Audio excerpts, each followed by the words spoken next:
master went out of business, they got all the dies to make the corrugated metal. They made up a whole bunch of spare corrugated. Doesn't matter if it's cracked and wrinkled, it looks good. The old gentleman is still alive that owned this airplane first. He looked at it and said, Jerry, if somebody says something about that, tell them that's light.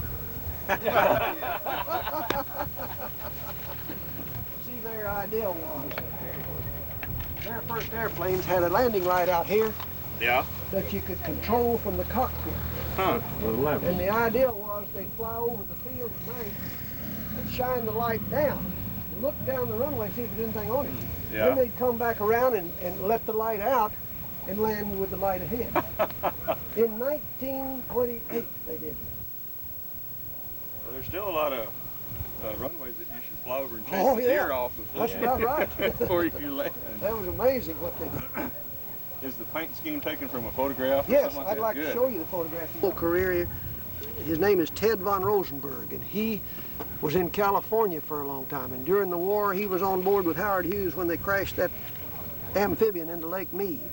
And then he finished up with the FAA in Oklahoma City and then went with Lear for a couple of years. And there's a good picture. That's real good, yeah. Showed us how to make these tail designs and about where the thing was. Do you have any drawings at all? Yes, we had about half of the blueprints. They say there was 13 pages of blueprint. We had about 7 pages. We had all the fuselage and landing gear and wing. Didn't have motor mount except for an inline. They had the drawings we had were for an inline Cirrus engine. And I think we're missing the tail drawings, but we made our own and used this right here. Sort of scale it from that. Yeah, that's how we did it. And Nick had a picture this morning of his airplane. This is just builders. Sure. How we did the airplane, how the wheels were made, how the hubs were made and put together. Mr. Holmes did that. And the welding, first painting. That's a picture of that Rosenberg fellow. Oh, okay. He lived That's in good to get him in there with it. Yeah, he came up for the first flight and signed the logbook. There's when we were weighing it, and then finally got it together. 9 years. He lives about 20 miles west of Tulsa. Who and he and his brother were one of the last owners of that airplane. And it left the Temple area and went up to Walnut Springs, and from Walnut Springs it was flown around the south edge of Dallas, Fort Worth, and one day it swallowed a valve near Corsicana. And they got it back to the Corsicana airport, and it sat in the back of the Corsicana airport for maybe a year and a half or 2 years. Somebody got it going again, and they took it over, and the last flight apparently was at Russell Field in Fort Worth.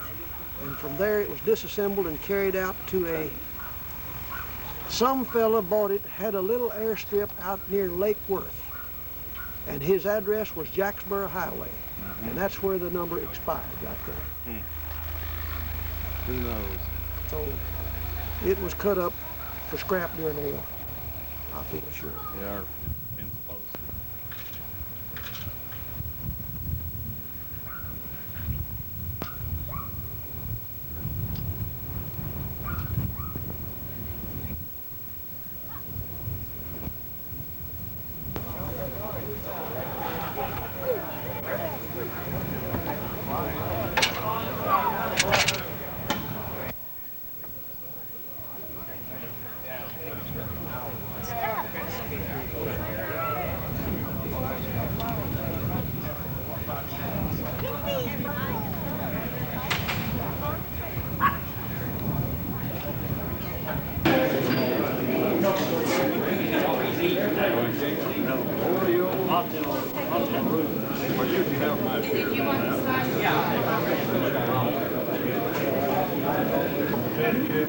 No, I sure don't. I'm going to have to move that because everybody walks.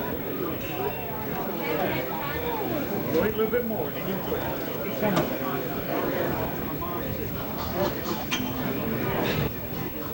Freddie's coming. No, we just had a baby.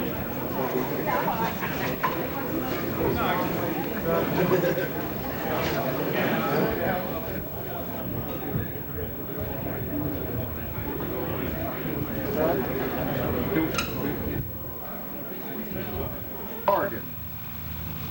Douglas Corrigan, as I guess most of you know, made aviation history in 1939 when he made a flight from New York to Ireland over the big pond in a Curtiss Robin, almost exactly like mine that's parked out here with the yellow wings and the blue fuselage. He carried a little more gas than I'm able to carry. He had 325 gallons when he left New York. He had told the federal government that he was going to fly direct to California to fly to Ireland, and he was refused. And he applied several times. He didn't give up very easy. And just a brief description of how that all happened, he thought he would be able to convince the feds, the federal employees, that he had a ship that was capable of making the trip. They told him his old Robin would not make the trip. It was wore out. After all, he had paid $325 for this heap. And they just was all over him every time he applied. He just got lots of flack from the feds. But in '38, he thought, well, I'll fool them a little bit, or I'll convince them that my ship is capable. And I have his book back there, and it varies a little bit from stories I've heard since then. But according to his book, this flight that when he made his emergency landing here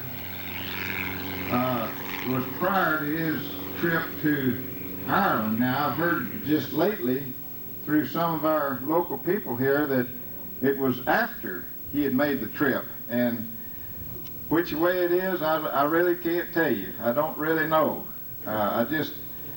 All I have is the people that saw it and his book. So y'all be the judge. And to sort of commemorate this, we have 5 local residents here that I previously mentioned, and they're wearing name tags, and they witnessed this in 1938.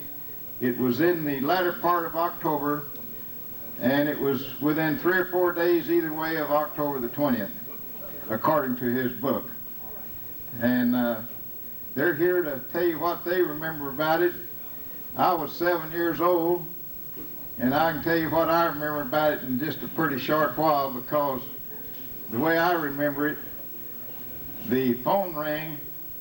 We were on an old rural system, and you did just about as well standing outside shouting toward your neighbor's house as you did listening over the line. And I know the operator came on this one morning about, I don't even remember whether it was morning or evening, but the operator came on and said, there's an airplane landed over here in Biggin's pasture. And Hoss's pasture. Yeah, I got this local man straightening me out up here. That was only 52 years ago. But anyway, it landed over there, and I went to my mother. We had a brand new 37 Ford, I remember, and she didn't want to get it out of the garage. My dad wasn't here, and she was afraid to get it out, and I had to argue with her for quite some time, and she finally got it out and took us over there, my sister and I, and it was about an hour and a half, I think, after he'd already landed before we got there, and we drove up just in time that I saw him raise over the trees. And boy, was I after my mother. Anyway, to also reminisce, here is our guest today. We have Ira Hutto and husband Worth Hutto. We have Skeets Reisinger here. He's sitting up here in the door.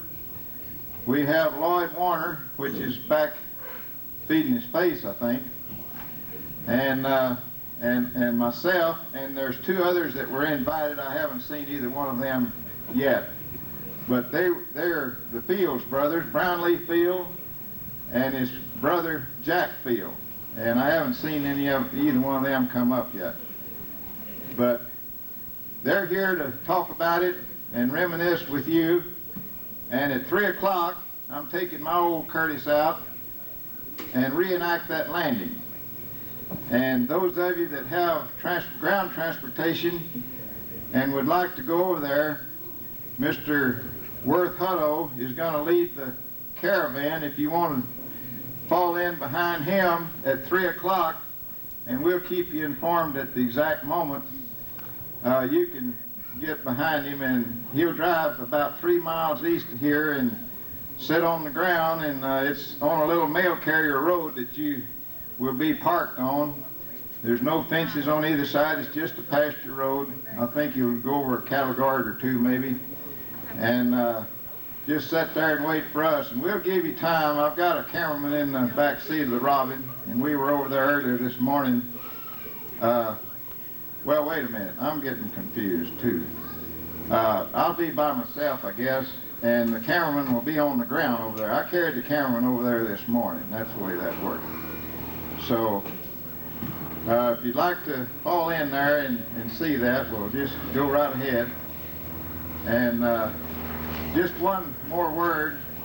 We have had a problem in Lampasas with one of our members has had a problem this morning, and they had a Waco biplane 1931 model. They had just gassed up in Lampasas, was headed out here, and they lost power. Uh-oh. She says we're here.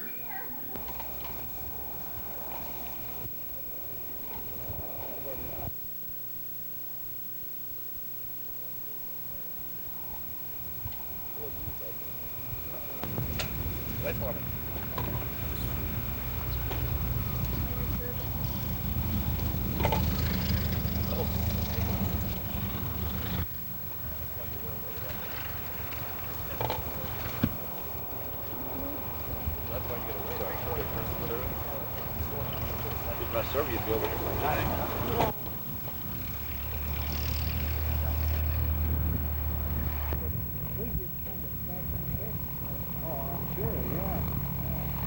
You could have talked with any one of them.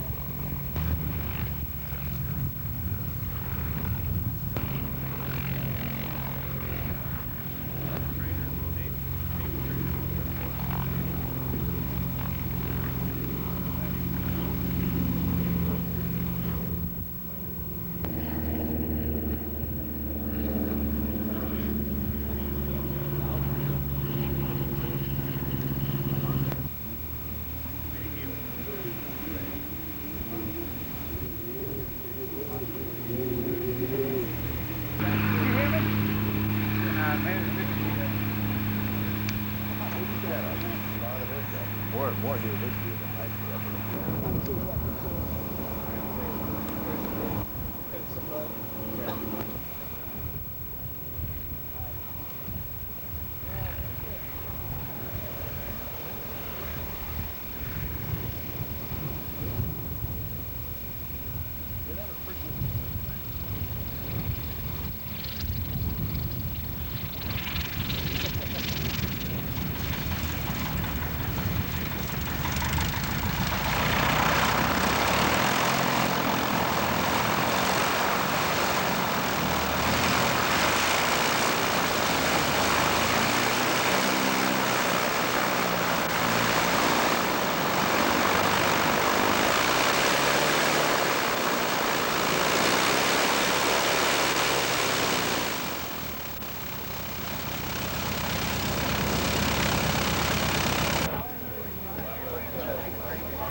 We've got capacity out here for about 8 or 9 people on each side. We had 18 on it last year. We had it over in the pasture going over the rough country, and it was a little more than needed. I think we counted 19 on it over there. It was going across gullies and creeks and everything else.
Now we get inspection in the air.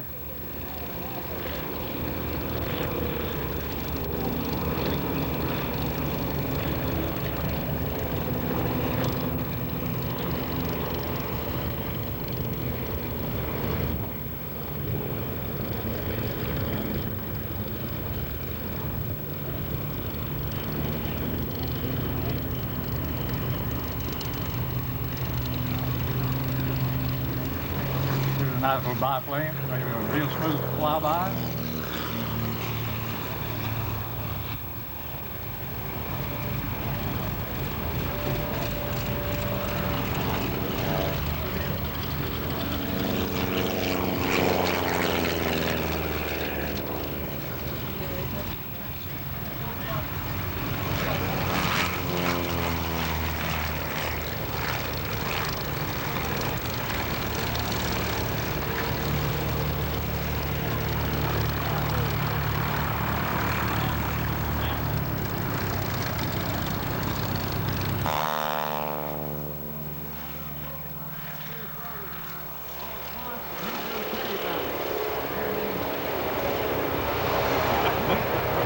Being the killer accident that was of such great concern when that aircraft was designed nearly 50 years ago. As Steve keeps the throttle to the firewall on the 450 Stearman on downwind, we'll look for him to gain a safe altitude level and probably show us a little bit of what that great airplane can do. You know, there's frame failure of PT-17. They tell me is stressed. The Ryan PT-22 recruit just touching down an absolutely textbook landing. Obviously, that gentleman's done that before a time or two. The Ryan PT-22, probably one of the ugliest trainers ever built in World War II. Has a 165 horsepower Kenner engine on it, 5-cylinder. It was known affectionately as the Maytag Messerschmitt. And the tail coming up, power coming up on the me like an Uncut. Oh, smoke coming on, lots of airspeed across the top. Look at him, he leaves the smoke on, hanging in the shoulder straps now. The ground coming up, picking up that horizon, wants to complete that loop exactly where he started it. Steve Kirkpatrick in the 450 horsepower Stearman, leaving the smoke on once again. losing all ground reference, climbing into the beautiful blue and white skies over Deer Pasture Field, and completing his second loop. As you can see, he started the first half of a Cuban 8 now with a 2-point roll on the 45-degree down line. Let the airspeed build now. Back on the stick once again, climbing skyward. Completing the second half of the Cuban 8. And no, ladies and gentlemen, that is not a hockey team Savannah. And look for a point roll on the 45-degree down line, rolling level once again and completing the Cuban 8. That maneuver first performed in aerobatic competition by a Cuban pilot and has kept that name for many, many years, combining the looping and rolling maneuvers in the inverted once again as he completes the barrel roll, scribing an arc all the way around an imaginary barrel laying on its side right here over Deer Pasture Airport. Back on the stick once again, holding it in the vertical position, holding it, hanging on the propeller, hard left rudder at the last possible instant, hanging nearly in midair, pointing the nose to the ground, the smoke continuing to bellow out of the exhaust on the big 450 horsepower Pratt & Whitney engine, leaving that smoke on, making him easy to find. That beautiful paint job on the 450 horsepower Super Stearman, blown by Steve Kirkpatrick from San Antonio, Texas. 3.5 or 4 G's in that pull right there. Stick back at his gut now, climbing through the vertical. Bringing it up again, picking up the horizon, holding it in the inverted now, in the shoulder straps, hanging against him. Point roll on the downside. Kind of an impromptu routine. I never know what Steve's going to do in the airplane. On the vertical upline now. You see that beautiful checkerboard on the bottom of the wing now. Looks like a square loop. Maybe he says, no, let's make it a top hat. The inside top hat. And back out the bottom. The big engine on this airplane making it such a great, great performer. About twice the horsepower. Oh, he says, let's do an outside top hat now. Point of the nose to the ground, negative G's there. All the forces trying to push him against the shoulder straps and plumb out of the cockpit of this beautiful open cockpit World War II trainer. The prop tips there, as you can hear, hitting supersonic now in that dive. Holding it in the vertical once again. Holding it, holding it, holding it, stopping in midair. Hard left rudder now. Picking up that horizon. He's changing that altitude for airspeed once again. Look at that quarter roll correction and out to show right. Back on the stick as he climbs skyward.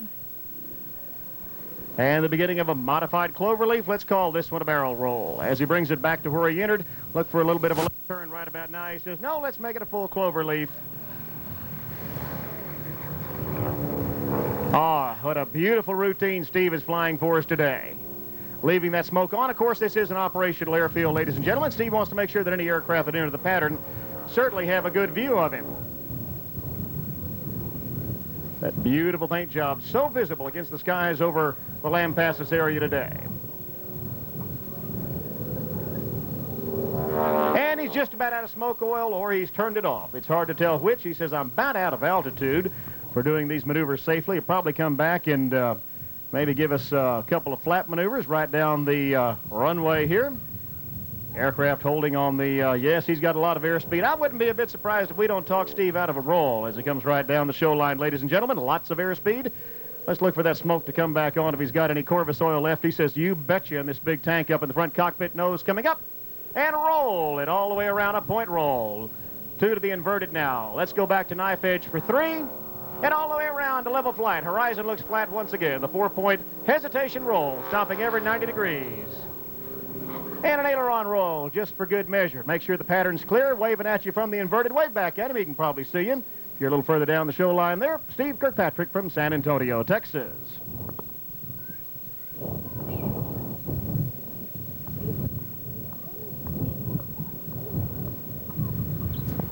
You all are probably wondering why Steve got up right after lunch and did that. Steve ate his hamburger bun and his sliced brisket in 2 separate servings and just wanted to mix them up right there. That's what happened.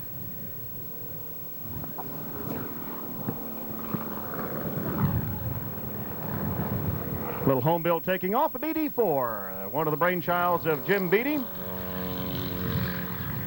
Right behind him, the BD-4 is actually one of Jim Beatty's more successful brainchilds. There's probably some folks with us here today that put money down on a BD-5 and still waiting for the rest of it to show up. Don't feel alone, folks. You know, Jim Beatty's working on an airplane he calls the BD-10J. It'll be the only home-built supersonic jet ever. Of course, so far it's a piece of paper on which you can place a significant deposit. Slipping it in for a landing, Steve Kirkpatrick's trademark landing, slipping it all the way down. Wants to get a good look at that landing touchdown point. Straightening it out, then he'll hold it off. Coming back on the power, back on the stick, and he'll try to show you how it's always done. How about that? I first met Steve a few years ago when the only thing Steve flew was an ultralight aircraft. He's graduated up through the Stearman ranks now in the 450 Stearman and does a fantastic job. Now for his bow. Smoke on.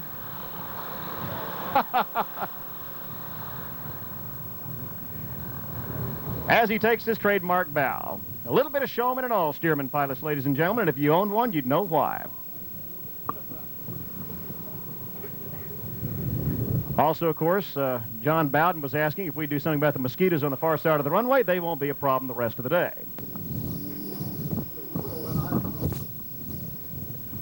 As the Tiger Moth touches back down, the de Havilland Tiger Moth, the primary trainer of many a pilot in the Royal Air Force, and of course Canada had a good many of these de Havilland aircraft as well. Gypsy minor engine that turns the wrong way, unless of course you're a Tiger Moth pilot, and he says it turns the right way. The BD-4